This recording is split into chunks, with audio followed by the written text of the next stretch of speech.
everyone? It is Kenny here, Basketball Rewind. We are on to our final matchup, in terms of who we could face in the playoffs, and that would be the Celtics. And just kidding, it's actually the Cavaliers. And here's the thing: everyone wants the Cavaliers, and there's a world. Actually, you know what? Let me just take a step back. I think what's interesting about looking at these different matchups is this. As I was reading, I'm going to give a shout out to Vivek, Jacob, and I believe it was Joe Wolfon. Now, they were doing like a kind of a good cop, bad cop, positive.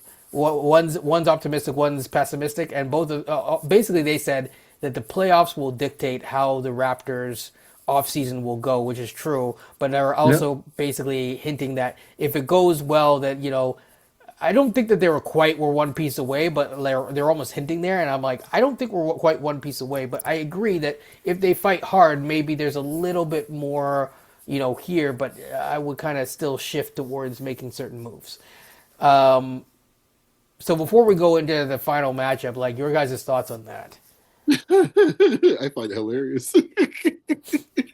I just said last night on a space, I don't think a team must assume they get 45 wins. I don't think I've seen a more incomplete 45 win team that I've seen than this team. More times than not, when you go in the offseason, say, okay, you got maybe one or two things in the fringe you got to get better at. More depth in the front court. Maybe another guy to help be a ball creator. This team has like crater-sized holes. No front court players of size worthwhile. No guys can get their own shot in this case at the moment. And I like how you said worthwhile, because everyone just focuses on just get a 7-footer. It's like, yeah. No, Mo Bamba ain't walking through that door. And apparently, Doris TJD. Anyway. Yeah, that too. Well played, sir. Well played. But seriously, it's like the guard play. We want competent guard play, point guard play. We ain't getting that. Like, we want guys to actually shoot a three, like, hit one. We ain't getting that. Like, no. Usually you have me one or two. We got like six, like six major issues. Like, come on, guys. Like, and there's not like a lot of individual players that will be available that are going to solve multiple of these. Like Sabonis, sure, he might help a bit. He's not going to help that much, right? There's limited ways that he will help, because he's a bigger player. He plays bigger than his size, but he's not like, he's not exactly the world's best defender. Well, we already got one of those guys, the CMB. He plays bigger than his size. I don't want two guys who play bigger than their size on the team. True. Yeah, I think Sabonis is about 3 inches taller, though, 4 inches taller. Yes. That would help. I mean, don't get me wrong, Sabonis would help, folks, but it's just no, I get that, but just to follow up on your point there about how many pieces. I think Moses Malone once said foul. We need about foul pieces if the Raptors for next season. Bringing back all the vintage material today, boy. Welcome back, coach. We need, let's see, we need backup point guard, competent guard plays. Beyond said we need more shooting. You could use some more size in the front court, and let's just call you need more talent. You still need more talent. Yeah, especially from a scoring standpoint. Wing defender, pick it where you want. Yeah, it's one of those things. That wing defender would really help Scotty. Really help him. We'll do one. I'll just make one point, and then we'll get into the Cavs, which is that I remember someone saying, like, I was talking to someone about this, and we were talking about our team. And they were saying the problem is that some people feel like we just need a co-star, not realizing that we got a bunch of co-stars, right? It's just like we got a bunch of backup dancers, kind of a thing. We got Michael. Everyone's Delroy Lindo. I love Delroy Lindo, but man, sometimes you need Michael B. Jordan, man. We need a few of them in this case here. You know what it reminds me of? I saw recently there was this clip hanging around. I don't know if it's actually real or not. I think it is real, of like this R&B group that heard Miguel first sing. And they were like, oh, I mean, his voice is nice, but, he's not quite, talented. And you can just tell they were like all like really salty. And they didn't let him into the group. Well, hey, it is what it is. Getting into the Cavs, so I think I can see where this could go 6 games. However, I feel like the longer the series goes, like once you get past game like 3, I think that offensively, it's like when they win, it's not going to be close. But when we win, it's going to be like going through a bar fight. That's how I look at it. Okay, I'll say this. I think this is actually the one series. This is like I guess a Love Is Blind or any type of dating game situation where everybody wants the other person. Cleveland wants Toronto, and Toronto wants Cleveland. Let's make a match, folks. It's match game. Let's make a match. And I think going back to some of the previous discussions we had, this is the one team of the top four that don't have a lot of dudes that can actually have wing defenders. This is the one matchup where it's like, okay, Scotty, Bi, you can roam free and do your thing. And I think that's what's going to make this a much more competitive series. Plus, also the quotient of, let's put this in, lack of physicality by the two sides. Let's put it that way. I mean, they do have Keon Ellis, and Keon Ellis has done quite well for them, I think. He's not quite a wing, but I do think he does. Well, to help. paraphrase Jay-Z, he's nice, but he ain't real. Like, come on now. Come on. Fair enough. No, that ain't gonna cut it, man. That ain't gonna cut it. I'd be harsh on Bi and Scotty, these guys, but Nikhil and Ellis ain't gonna cut it, man. No. I just think that this series is gonna come down to like, this is gonna be one of these things where the what if series that will drive Raptor fans crazy. We could have won the series if we had just done this and executed in game 4. That's the type of series it's gonna be. And it'll be a different series. I can see it now. Mitchell hit some game-winning shot. And it'll be like we go down 3-1, and then we win a game, and then we lose in 6. And everybody says, man, that game 4, man, if we had got that game 4, which is what happened last time when we had a series in the playoffs. We blew that game. Yeah. But I think we're going to blow it for different reasons. Fair enough, yep.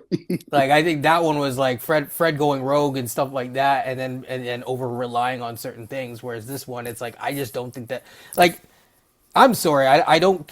I understand that people are saying that James Harden is at times, he run out of gas himself. But in a first round, him and Mitchell, that's more firepower than what we have. Yep. Yes. Yep. Any other thoughts, either of you, Coach? Well, this would be the series that I think the Raptors would have their best chance of winning. And I would have said that they were going to win before the Harden trade. Yes. If they had Garland still, I might pick the Raptors actually to win this series. But their backcourt's a little bigger now. Harden is a nightmare to deal with offensively. He just is. When he gets going, he's unstoppable. So we saw this when we played Philadelphia. I know it was a few years ago now. But when James Harden sees us, man, the bright lights come on. And I don't know if we have the defenders really to guard him because I can't put Scotty on him. I can't take Scotty off Mobley. No way. And now, like Donovan Mitchell, we also forgot about him.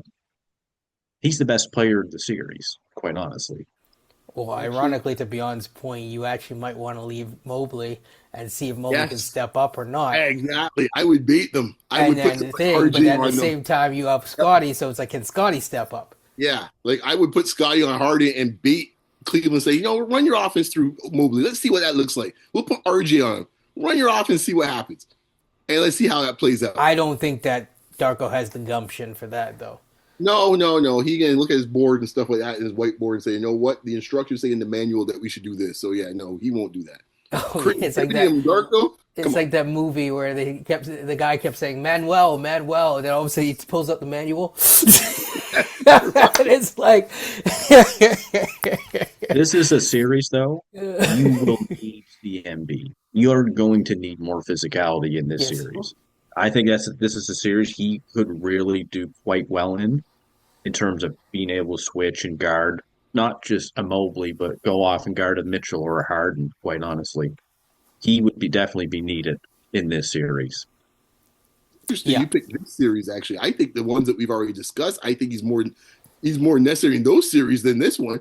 Oh, I agree. I've seen CMB more against like a Cleveland, and I think he's done fairly well against them.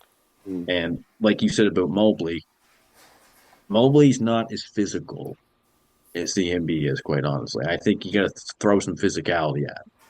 Well, yeah, and then you can also, you don't have to, I mean, if you really wanted to play games, you put CMB on one guard and Scotty on the other and just live with the rest. might be the case. Could be in some foul trouble, but it's a risk worth taking. That's a risk we're taking. So that, yeah, and that might be a way if they do. But again, I'm sorry, Darko, but It's a risk worth taking, but I'm scared that Dark will overplay his hand on that. That's the I don't problem. even think he has. He just don't have it in him to even try. He won't do it. He'll put Shed out there and say, "Hey, I got my defensive starter." Okay. Good luck with that, buddy. I mean, I like Shed's effort. Don't get me wrong, but Shed getting cooked by Mitchell or Harden on switches all day long. I can't wait to see that. yeah. No. But I think this is a series that can go 6 or 7 games without question. I do think Cleveland's got a little bit more offensive ability than we have. They might just figure you out offensively too, though, because I'm sorry, but elite offense beats elite defense every single time. Well, I think the other thing that people are getting fooled about in this series that when we've beaten Cleveland in the past, and it was they've been bruck up. Not only that, but we were also playing at a faster pace before folks realized what we were up to. True. And now you're playing the playoffs now. And Harden can slow it down. Yeah, you're not playing against putting 140 points on you. That ain't happening. Right? They're going to pick you apart. The half court really scares me with this team, but yeah. Yeah. But I think that kind of covers everything for this. So, unless there's any final thoughts, any? Hey man, Guess not. Just keep in mind when we do that Hornets play in preview. Well, we're on playoffs right now, so yeah. Folks, stay tuned, stay locked in, and take care. And peace.